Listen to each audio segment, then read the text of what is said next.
نظر ڈالیں گے عالمی خبرنامے پر۔ امریکہ اور روس میں براہ راست تصادم کے خدشات میں اضافہ ہو گیا۔ امریکہ نے یوکرین کو مزید ہتھیار فراہم کرنے کا اعلان کیا ہے۔ روس نے یوکرین کو بھیجی اسلحہ کی کھیپ تباہ کرنے کی دھمکی دے دی ہے۔ روس نے امریکہ کو خبردار کیا ہے کہ وہ یوکرین کو ہتھیار دینے سے باز رہے۔ روس نے کہا کہ یوکرین کو پہنچنے والے اسلحہ کی کھیپ تباہ کر دیں گے۔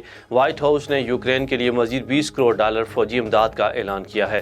روسی طیارے اور ٹینک تباہ کرنے کے حامل میزائل بھی یوکرین بھیجے جائیں گے۔ سعودی عرب میں دہشت گرد کے جرم میں ایک ہی روز میں 81 افراد کا سر قلم کر دیا گیا۔ سرکاری سعودی پریس ایجنسی کے مطابق سزا پانے والوں کا تعلق اسلامی اسٹیٹ، القاعدہ، حوثی اور دیگر دہشت گرد تنظیموں سے تھا۔ بیان میں مزید کہا گیا کہ دہشت گرد اہم مقدمات پر حملوں اور سعودی عرب میں ہتھیاروں کی اسمگلنگ کی منصوبہ بندی کر رہے تھے۔ مقبوضہ جموں کشمیر کے گریز سیکٹر میں بھارتی فوج کا جنگی چیتا ہیلی کاپٹر گر کر تباہ ہو گیا، جس میں ایک پائلٹ ہلاک اور دوسرا زخمی ہو گیا ہے۔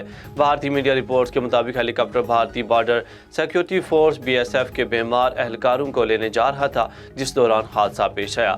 ہیلی کاپٹر کے تباہ ہونے کے نتیجے میں زخمی پائلٹ کو طبی مرکز منتقل کر دیا گیا، جس کی حالت تشویشناک بتائی جاتی ہے۔ پائلٹوں کا تعلق آرمی ایوییشن کورس سے تھا اور وہ میجر کے عہدے پر فائز تھے۔ بھارتی میڈیا رپورٹس کے مطابق صرف ایک سال میں MiG-21 کے کئی حادثے رپورٹ ہوئے ہیں۔